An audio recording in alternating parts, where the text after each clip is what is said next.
সেটা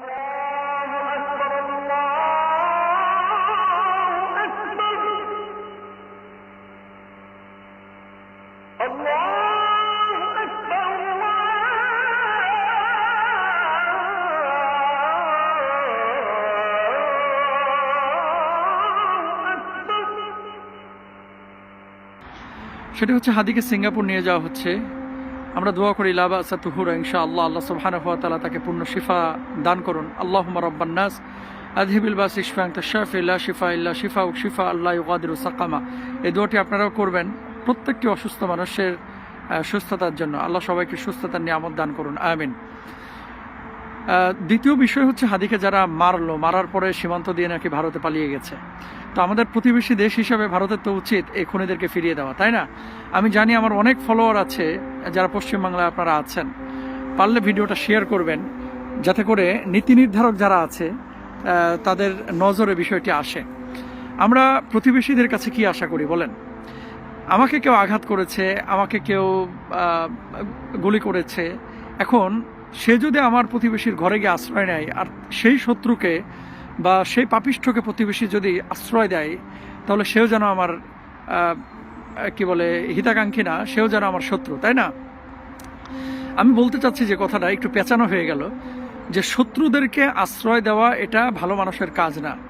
ভারত যদি বাংলাদেশের হিতাকাঙ্ক্ষী হয়ে থাকে তাহলে খুনি যারা এভাবে আরেকজনকে আঘাত করে পালিয়ে যাচ্ছে তাদেরকে অবশ্যই বাংলাদেশের হাতে ফিরিয়ে দেওয়া উচিত। তদ্রূপভাবে পশ্চিমা বিশ্বেও কিন্তু অনেক পাপিষ্ঠ এরকম পালিয়ে এসেছে। যদিও হিউম্যান রাইটসের একটা বিষয় থাকে যে তারা দেশে গেলে বিচারের মুখোমুখি হবে, কিন্তু আপনারা খুনিদেরকে কেন আশ্রয় দেবেন? এটা তো কোনোভাবেই উচিত না, এটা কোনোভাবেই উচিত না। আইন শৃঙ্খলা বাহিনী বাংলাদেশের অনেক ট্যালেন্ট, আমরা স্বীকার করি, তারা চাইলেই কিন্তু অনেক কিছু করতে পারে। তো পালিয়ে যাওয়ার পরে আপনারা নড়ে চড়ে বসেন অনেক সময়, কিন্তু পালানোর আগে যদি আপনারা অ্যাক্টিভ থাকতেন হয়তো বা এভাবে তারা পালাতে পারতো না। কমন এটা একটা বিষয় যে বাংলাদেশে যখনই বড় হত্যাকাণ্ড ঘটে অপরাধীরা কোনো না কোনোভাবে সীমান্ত পাড়ি দিয়ে ওপারে চলে যেতে চায়। তাহলে হত্যাকাণ্ডের পরে আপনারা সীমান্তে রেড অ্যালার্ট কেন জারি করেন না? নাকি ওপরের কোনো আদেশ বা বিকল্প বা অন্য কোনো ব্যক্তির কোনো ইশারা থাকে যার জন্য আপনারা কাজ করেন না? এগুলো আমাদের ভাই খেয়াল করা উচিত।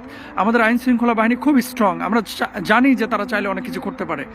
আপনারা ভারতের কাছে অনুরোধ করেন এবং হাই কমিশনকে তলব করে হয়তো ইতিমধ্যে বলা হয়েছে, আমরা চাই যে এই শত্রুদেরকে, এই শয়তানদেরকে ফিরিয়ে নিয়ে এসে যারাই মানুষের হত্যাকাণ্ডের সাথে জড়িত বিচারের মুখোমুখি করা হোক, এটা আমরা চাই, এবং দেশে সুশাসন প্রতিষ্ঠিত হোক।